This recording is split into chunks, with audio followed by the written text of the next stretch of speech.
Wanaushirika wategemea nini kwenye hili? Yaani kwenye benki ya ushirika, je, inaenda kwa mkombozi kwao na ni kivipi? Hilo ndio swali ambalo nilikuacha nalo. Asante sana Magari. Kama nilivyosema, unajua benki ya ushirika imekuja na maono ya kuwezesha wanaushirika lakini na mwananchi mmoja mmoja katika maeneo hapo. Ndio. Lakini kuanzisha kwa benki hii kunaongeza chachu katika sekta ya fedha. Kwanza wategemee kuwa na huduma za kifedha karibu na maeneo yao, kwa watasogezewa huduma za kifedha. Lakini jambo lingine kubwa, itawasaidia sasa wanaushirika kuanza kuwekeza fedha yao. Tunafahamu wamekuwa mara nyingi wakifanya shughuli zao za kijamii, wanalipwa fedha taslimu na hawapati nafasi ya kuwekeza.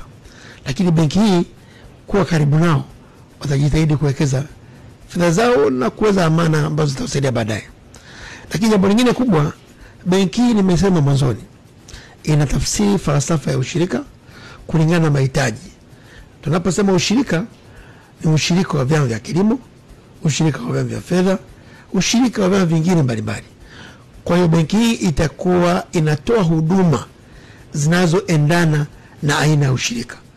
Kwa maana hiyo wana uwezo kupata mikopo nafuu kwa sababu itakuwa imetafsiriwa na mahitaji yao ya wakati huo kulingana na huduma zao za kiushirika. Lakini benki hii itakuza uchumi wao wa kijamii. Unapokuwa na huduma karibu, ni moja maendeleo ya uchumi.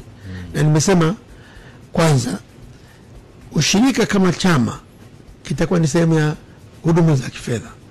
Nini maana yake? Kitakuwa ni wakala wa benki ya ushirika kwenye kutoa huduma za kibenki. Kwa maana hiyo, ukiachana na huduma za mazao kupitia lazima fees mbalimbali, kitakuwa kinapata mapato ya ziada kutokana na utoaji wa huduma hizo. Lakini jambo lingine kubwa, tunafahamu kabisa ukiangalia kwenye ujumuishi wa fedha nchini, katika sekta ya fedha huko chini, ukiangalia kwenye ripoti ya Finscope iliyotolewa ya karibuni, ile financial inclusions katika sekta ya fedha ni 22% kwa maana ya mabenki. Japo ni zaidi ya 70 kwa maana ya ujumuishi.